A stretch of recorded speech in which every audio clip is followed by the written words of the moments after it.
যে আমরা মহাভারত কিছু তথ্যের পরের অংশে আসছি। এর আগের দিন আমরা দেখেছি শকুনির সঙ্গে কপট পাশা খেলায় চালে যুধিষ্ঠির সমস্ত কিছু হারলেন, তার সর্বস্ব হারলেন ভাইদের। তারপরে নিজেকেও বাজি রেখে হেরে গেলেন। সেই সময় শকুনি যুধিষ্ঠিরের মন বুঝে একটা অদ্ভুত কথা বললেন, যাতে যুধিষ্ঠির শকুনির কথার প্ররোচনায় শেষ পর্যন্ত তার স্ত্রী দ্রৌপদীকেও পাশায় বাজিয়ে রাখলেন, এবং সেখানেও তিনি হেরে গেলেন। বলা বাহুল্য, এরপরে কৌরবদের মধ্যে মহা উল্লাস শুরু হলো। বিশেষ করে দুর্যোধন, কর্ণ এবং শকুনি, মহা উল্লাস শুরু হলো। এবং অদ্ভুত যে সভায় যত বরিষ্ঠরা ছিলেন, রাজা ধৃতরাষ্ট্র নিজে, ভীষ্ম, দ্রোণ, কৃপাচার্য, অন্যান্যরা সবাই নীরব হয়ে রইলেন। কেউ কোনো প্রতিবাদও করলেন না, কেউ কোনো কথাও বললেন না, একমাত্র বিদুর ছাড়া। এই কৌরবদের উল্লাস যখন ধীরে ধীরে একটু কমে এলো, তখন ক্রোধে উন্মত্ত দুর্যোধন বিদুরকে ডেকে আদেশ করলেন, এহি ক্ষত্র। ভালো করে শুনুন, উনি বিদুরকে বলছেন এহি ক্ষত্র, মানে এই বিদুর, এই ক্ষত্র দ্রৌপদীম আনেশ প্রিয়াং ভর্যাং সম্মতং পাণ্ডবান সম্মার্জোতং বিষ্ণু পরৈতু শীঘ্রং তত্রাস্তু দাসী বীর পুণ্যশীলা। এই বিদুর, এক্ষুনি গিয়ে পাণ্ডবদের স্ত্রীকে দ্রৌপদীকে শীঘ্রই এখানে এনে হাজির করো। আর সে যেন এসে এই সভাগৃহ ঝাড় দিক, এসে এই সভাগৃহ ঝাড় দিক। আর ঝাড় দেওয়ার পরে সেই কুলোটা রমণী এখন থেকে আমার রাজগৃহে দাসীদের সঙ্গেই থাকবে। দুর্যোধন যখন বিদুরকে এই আদেশ করলেন, বিদুর তার উত্তরে খুব বিনীত ভাবে বললেন, ন হি দশিতাম অপন্না কৃষ্ণা ভবিতু মর্হতি অনিশেন হিরজ্ঞেশপণে নস্তেতি মেমতি। বিদুর বললেন, আমার বিচারে না তো যুধিষ্ঠির কৃষ্ণাকে বাজিতে হারতে পারে, কারণ তার বাজি রাখার অধিকারী ছিল না। আর না তো কৃষ্ণা কারো দাসী হতে পারে, কারণ যুধিষ্ঠির আগে নিজেকে বাজিতে হেরেছে। অতএব কৃষ্ণাকে বাজি রাখার কোনো অধিকারই তার ছিল না। এরপরে নানা বাদানুবাদ শুরু হলো, এবং তর্পে উন্মত্ত দুর্যোধন তখন বিদুরকে ধিক্কার দিয়ে সভা থেকে বাইরে বের করে দিলেন। এবং দুর্যোধনের এক অনুগত সারথি ছিল, তার নাম প্রতিকামী। দুর্যোধন তার অনেক দুষ্কর্ম এই প্রতিকামীকে দিয়ে করিয়েছিল। দুর্যোধন তখন সেই প্রতিকামীকে ডেকে পাঠালো দ্রৌপদীকে নিয়ে আসতে। দ্রৌপদীর কাছে যখন অন্দরমহলে প্রতিকামী গেল, তখন দ্রৌপদী বললেন, দ্রৌপদীর কথাগুলো আপনারা একটু খেয়াল করবেন, কারণ দ্রৌপদী কিন্তু ছিলেন বেদজ্ঞ এবং বিদুষী। দ্রৌপদী যে কতখানি পুরাণ বেদে দ্রৌপদীর জ্ঞান, সেটা আমরা বনপর্বে আরো ভালো দেখতে পাবো। আসলে বলতে গেলে মহাভারতে যে কজন বেদজ্ঞ বিদুষী নারীর কথা উল্লেখ আছে, তার মধ্যে দ্রৌপদী আসেন সবার আগে। প্রতিকামী যখন দ্রৌপদীকে আনতে গেল, প্রতিকামীর কথা শুনে দ্রৌপদী তখন বললেন, গচ্ছ তং কিতং গত্তা সভায়াং পৃচ্ছ সুত আজ কিং নুপূর্বং পরাজয়ীষীব আত্মানং অথবা নু মাম। দ্রৌপদী বললেন, হে সুতপুত্র, মানে প্রতিকামী, তুমি সবাই গিয়ে সেই জুয়ারিকে জিজ্ঞেস করে এসো, মানে সেই যুধিষ্ঠিরকে, তিনি প্রথমে নিজেকে বাজিতে হেরেছিলেন না আমাকে? প্রতিকামী সেই কথা শুনে সবাই এসে যুধিষ্ঠিরকে এই প্রশ্নই করলেন, কিন্তু যুধিষ্ঠির কোনো প্রশ্নের উত্তর দিলেন না। তখন দুর্যোধন আবার প্রতিকামীকে বলল, খুবই রেগে গিয়ে, ইহৈব আগত্য পঞ্চালি প্রশ্নমেণং প্রভাষতম ইহৈব শৃণ্বন্তু তস্যৈতস্য যদ্বচ। বললেন, দ্রৌপদীকে গিয়ে বলো, যা কিছু প্রশ্ন করার আছে তা এখানে এই সভায় এসে করুক।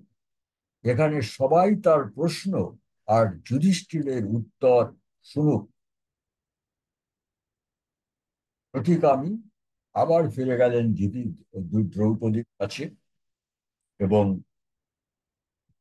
দ্রৌপদীর কাছে গিয়ে বললেন, সভ্যাস্ত্যোমি রাজপুত্র হেয়ন্তি মন্যে প্রাপ্ত সংখ্যয়া কৌরবাণ ন বৈ সমৃদ্ধিং পলায়ত লঘীয়ন যস্ত্যাং সভং নিঃস্বতি রাজপুত্রী।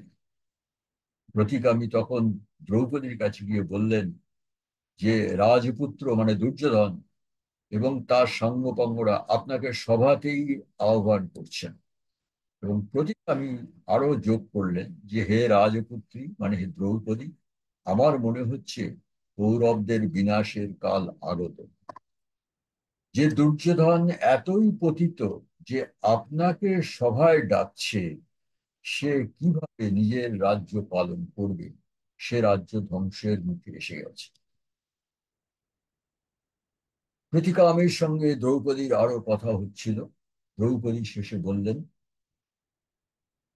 সোহয়ং ধর্ম মাতৃগাত কৌরবান বৈ সভ্যানুগত পৃচ্ছ ধর্মং বচো মে তে মং ব্রূঢ় নিশ্চিতং তৎকরিষ্যে ধর্মাত্মানুনীতিমন্ত বরিষ্ঠা। দ্রৌপদী বলছেন যে আমি যেন ধর্মের উল্লঙ্ঘন না করি, মানে আমার দ্বারা যেন কোনো অধর্ম না হয়, সেইটা দেখার জন্য তুমি কুরুবংশীয়দের কাছে গিয়ে আমার এই ধর্মসঙ্গত প্রশ্ন আবার করো। কবি বললেন যে আমার দ্বারা যেন কোনো অধর্ম কর্ম না হয়, তাই তুমি সবাই গিয়ে কুরুবংশীয় শ্রেষ্ঠরা যারা রয়েছেন তাদের এই প্রশ্ন আবার করো এবং বলো যে এক্ষণে আমার কি করা উচিত। ধর্মাত্মা নীতিজ্ঞ বয়স্করা ধর্মাত্মানুনীতিমন্ত বরিষ্ঠা তে মাং ব্রূঢ় নিশ্চিতং তস্য করিষ্যে। কুরুবংশের ধর্মাত্মা নীতিজ্ঞ বয়স্করা যা উপদেশ দেবেন আমি নিশ্চয়ই তাই করব। দ্রৌপদীর এই কথা শুনে এবং প্রতিকামী আবার সভায় গিয়ে সবাইকে দ্রৌপদীর এই কথা জিজ্ঞেস করলেন। শ্রুত্বা সুতস্তদ্বচ যজ্ঞসন্না সভং গত্তা প্রাহু বক্তং তদানি। মানে সুত মানে সারথি, প্রতিকামী, যজ্ঞসেনী মানে দ্রৌপদীর এই কথা শুনে সবাই গিয়ে আবার সবাইকে সেই কথাই বলল। কিন্তু অধমুখাস্তে ন চ কিছু নিরুবন্ধ, মানে সবাই সবাই অধম হয়ে বসে রইল, কেউ সামান্য একটু মুখ দিয়েও শব্দ বার করল না। অধমুখাস্তে ন চ কিঞ্চিদুচ নিরুবন্ধং তং ধার্তরাষ্ট্র সুবুদ্ধা। ধৃতরাষ্ট্রের রাজসভার ওই শ্রেষ্ঠ কৌরবদের কেউ একটুও মুখ দিয়ে কোনো শব্দ করল না। ধৃতরাষ্ট্রের সবার সব বরিষ্ঠ সভাসদরা তারা দুর্দিনের আভাস পেয়ে গেছে, পেয়ে তারা সবাই অধোমুখে নীরব হয়ে রইলেন। এইভাবে যখন টানাপোড়েন চলছে, তখন শেষে দুর্যোধন দুঃশাসনকে আদেশ দিলেন যে তুমি গিয়ে দ্রৌপদীকে নিয়ে এসো। দুঃশাসন কি করলেন? দুঃশাসন সেদিন রজস্বলা এক অবস্ত্রা দ্রৌপদীর চুলের মুঠি ধরে হিঁচড়ে সভা মধ্যে টেনে আনল। তখন লজ্জা অবনত ক্রোধে অগ্নিগর্ভ দ্রৌপদী বললেন, ঈদং তকার্যং প্রবীর মধ্যে রজস্বলাং যৎ পরিকর্ষসে মাম ন চাপি কশ্চিৎ কুরুক্ষে কুরুতে যত্র কুৎসাং ধ্রুবং তবেদং মতমভ্যুপেতা। দ্রৌপদী বললেন দুঃশাসনকে উদ্দেশ করে, তুই রজস্বলা আমাকে কুরুবীরদের মাঝে টেনে নিয়ে যাচ্ছিস, আর তারা কেউ এই কুকর্মের কোনো নিন্দা করছে না। ন চাপি কশ্চিৎ কুরুতে যত্র কুৎসাৎ, এই পাপ দেখে সবাই মুখ ঢেকে বসে আছে। ধ্রুবং তবে এদং মতমুক্তি, তবে কি তাদেরও এই পাপ কর্মে মত আছে? দ্রৌপদী এত বড় অভিযোগ আনলেন সেই সভায়। দ্রৌপদী আরো বললেন, ধীবস্তু নষ্ট খলু ভারতানাং ধর্মস্তথা ক্ষত্রবীদং চ বৃত্তম যত্র হেতি তং কুরু ধর্ম বেদং রক্ষন্তি সর্বে কুরব সভায়। দ্রৌপদী বললেন, ঠিক এই ভরত বংশীয়দের, তাদের ধর্ম, তাদের ক্ষত্রিয় সুলভ শৌর্য সব শেষ হয়ে গেছে। কুরু বংশের মহান ধর্মের উল্লঙ্ঘন দেখেও তারা তাদের কারো প্রতিবাদ করার সাহস হচ্ছে না। দ্রৌপদী আরো বলছেন, দ্রোণস্য ভীষ্মস্য চ নাস্তি শতত্যং শত্রুস্তথৈবাস্য মহাত্মানয়পি রাজ্ঞস্তথা হিমমর্ত্যনুগ্রং ন লক্ষ্যন্তে কুরু বৃদ্ধ। বলছেন দ্রোণ, ভীষ্ম, বিদুর, রাজা ধৃতরাষ্ট্র সব বরিষ্ঠদের বুদ্ধি শক্তি লোপ পেয়েছে, তাই দুর্যোধনের এই হীন অধর্ম পাপাচার দেখেও তারা সব নীরব হয়ে আছেন। এই হচ্ছে দ্রৌপদীর অভিযোগ। শেষে দ্রৌপদী সমস্ত সভাসদদের উল্লেখ করে বলছেন, ইমং প্রশ্নমিনে ভূত সর্বৈব সভাসদ, সভায় আপনারা যারা উপস্থিত আছেন সবার কাছে আমার এই একটি ধর্ম প্রশ্ন, জিতং বক্পজিতং বমাং মন্যধ্যে সর্বভূম। আমার একটাই প্রশ্ন, ধর্ম অনুসারে এরা আমাকে পাশার বাজিতে জিতে নিয়েছে কি জিতে নেয়নি? আমি শুধু এই একটি প্রশ্নের উত্তর চাই। সবাই নীরব হয়ে রয়েছেন। সেই সময় ভীষ্ম মুখ খুললেন। তো মহাভীষ্মর সম্বন্ধে আমি আগেও আপনাদের যে একটা আমি যেটা লক্ষ্য করেছি বলেছি। দেখুন বিশ্ব কি বলছেন, ন ধর্ম সুখাত সুভাগে বিবেক প্রণীতে প্রশ্ন মীমং যথাব পশ্যাম শক্ত পণীতুম পরস্যাং স্ত্রিয়াস্য ভর্তুর বসতাং সমীক্ষ।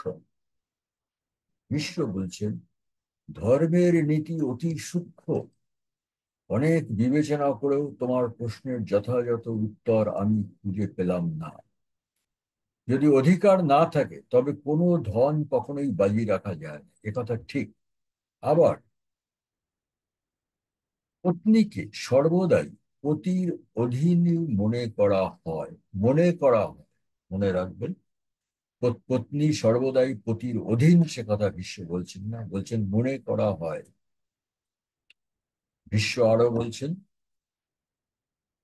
ত্যাজেত সর্বাং পৃথিবীং সমৃদ্ধাং যুধিষ্ঠির ধর্ম মত ন জপ্যাৎ। বলছেন যুধিষ্ঠির প্রয়োজন হলে পৃথিবীর সমস্ত সমৃদ্ধি ত্যাগ করতে পারে, কিন্তু যুধিষ্ঠির কখনো ধর্ম ত্যাগ করতে পারবে না। তাই উক্তং জিতে স্মৃতি চ পাণ্ডবেন তস্মান্য শক্নোমি বিবেক। তাই বলছেন যে যুধিষ্ঠির নিজেই বলেছে আমি অন্য পাণ্ডুপুত্রদের সহ নিজেকেও বাজিতে হারিয়েছি। সে অংশ সমস্ত শ্লোক তো আমি এখানে আপনাদের সামনে আনি। এর আগে যখন যুধিষ্ঠির প্রথমে ভাইদের, তারপরে নিজেকেও হারালেন বাজিতে, তখন ওনার মুখ থেকে এই কথাটা বেরিয়েছিল যে সমস্ত পাণ্ডু পুত্র সহ নিজেকেও আমি বাজিতে হারালাম। এবং তারপর তোমার প্রশ্নের কোনো সদুত্তর আমি পাচ্ছি না। একটু আরো বলছেন, দ্বিতীয় শকুনির নরেষু কুন্তি সুতস্তেন নিঃসৃষ্ট কাম ন মন্যতে তং নিক্রীতিং যুধিষ্ঠিরস্তস্মান্য তে প্রশ্নমিমং ব্রবীমি। বিষ্ণু বলছেন, শকুনি পাশাখালায় অদ্বিতীয়, সেই কুন্তিপুত্র যুধিষ্ঠিরকে প্ররোচনা দিয়েছে তোমাকে বাজি রাখার জন্য, কিন্তু তার এই শঠতা যুধিষ্ঠির আন্দাজ করতে পারেনি। এই অবস্থায় আমি তোমার প্রশ্নের কোনো সদুত্তর খুঁজে পাচ্ছি না। এটা গেল ব্যাসদেবের বর্ণনার ঘটনা।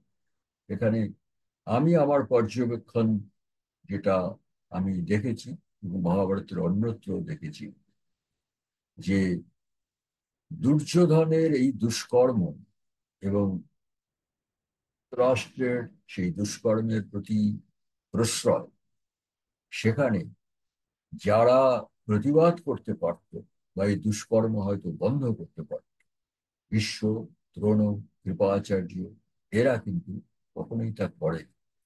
বিশেষ করে ভীষ্ম পিতামহকে সমস্ত কৌরবরাই সবচেয়ে বেশি সম্মান করতেন, কিন্তু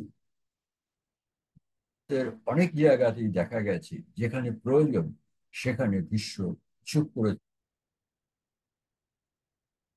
থাকে। সেটা অবশ্য আমি বলতে পারবো না। ভীষ্মের এই কথার পরে এখানেও দেখুন, ভীষ্ম কিন্তু দ্রৌপদীর প্রশ্নের সদুত্তর দিলেন না। এবং ধরে নেওয়া যেতে পারে ভীষ্ম যে প্রশ্নের সদুত্তর দিতে পারছেন না, সেই তার সদুত্তর অন্য কারো জানা নেই। আর ভীষ্ম কেন সদুত্তর দিলেন না, উনি সদুত্তর জানেন না কি জেনেও দিলেন না, সেটা অন্য ব্যাপার।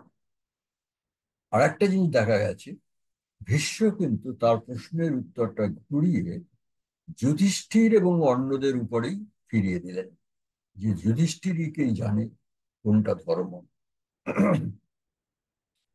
দ্রৌপদী তখন বলছে, আহু রাজা কুশলৈঃ অনার্যৈঃ দুষ্টাত্মোভি নৈকৃতিকৈঃ সভায়াম দূত প্রিয়ৈঃ নাতিকৃত প্রযত্ন কস্মাদায়ং নাম নিঃসৃষ্ট কাম। দ্রৌপদীকে যুধিষ্ঠিরকে চেনেন। দ্রৌপদী বললেন, কপট অন্যায্য পাশা খেলায় কুখ্যাত দুষ্টমতির ধূর্তরা রাজা যুধিষ্ঠিরকে ভুল বুঝিয়ে সভায় ডেকে এনে পাশা খেলা আরম্ভ করেছে। এখানে দ্রৌপদীর কথাটা কিন্তু মানতে হবে, কারণ ধৃতরাষ্ট্র কিন্তু বিদুরকে দিয়ে বলে পাঠিয়েছিলেন যে একটা সুহৃদ পাশা খেলা হবে, মানে একটা ফ্রেন্ডলি ম্যাচ হবে। কিন্তু এখানে এসে দেখা গেল পুরো ব্যাপারটাই উল্টো। এছাড়া দ্রৌপদী যেহেতু যুধিষ্ঠিরকে ভালোই জানেন, তাই উনি বলছেন পাশা খেলা প্রিয় হলেও সে একেবারেই পারদর্শী নয়। যুধিষ্ঠিরের কথা বলা হচ্ছে, সেখানে সেই অপারদর্শী একজনকে কেন তাকে এই নিকৃষ্ট কাজে প্ররোচনা দেওয়া হয়েছে। উনি আরো বলছেন, অশুদ্ধ ভাবে নিকৃতি প্রবৃত্তৈর বুদ্ধমান কুরু পাণ্ডবাগ্রায় সমূহ সর্বস্ব জিতয়োতি যস্মাৎ পশ্চাদায়ং কৈতবাময় ফুটেত। এই সব অশুদ্ধমতি, শঠতা, কপটতায় নিমজ্জিত লোকেরা অকপট হৃদয়ে কুরু পাণ্ডবের জ্যেষ্ঠ যুধিষ্ঠিরকে, মানে তাদের সবার চেয়ে বড় ভাই যুধিষ্ঠিরকে, প্রথমে তার সর্বস্ব জুয়ায় জিতে নিয়েছে, তারপরে তাকে বিবশ করেছে আমাকেও বাজি রাখার জন্য। শেষে দ্রৌপদী বলছেন, তিষ্ঠন্তি চেমে কুরব সভায়ামিষা সুতানাং চ তথা স্নুষানাম, যে আপনারা এই কুরু সভায় যারা রয়েছেন তাদের সবারই ঘরে সবারই পুত্র আছে, পুত্র বধূও আছে। সেই কথা মনে রেখে সমীক্ষ সর্বে মম চাপি বক্তম, সেই কথা মনে রেখে আপনারা আমার এই ধর্ম প্রশ্নের জবাব দিন। বিব্রুত মে প্রশ্ন নিমং যথাবৎ, সেই কথা মনে রেখে আপনারা সবাই আমার এই প্রশ্নের যথাযথ উত্তর দিন। তো প্রশ্ন হচ্ছে যে এই শকুনি দুর্যোধন এরা পাশায় খেলার বাজিতে আমাকে জিতে নিয়েছে কি নেয়নি, এটাই ধর্ম প্রশ্ন। এরপরে কি হলো এটা আমরা আবার পরের দিন দেখব।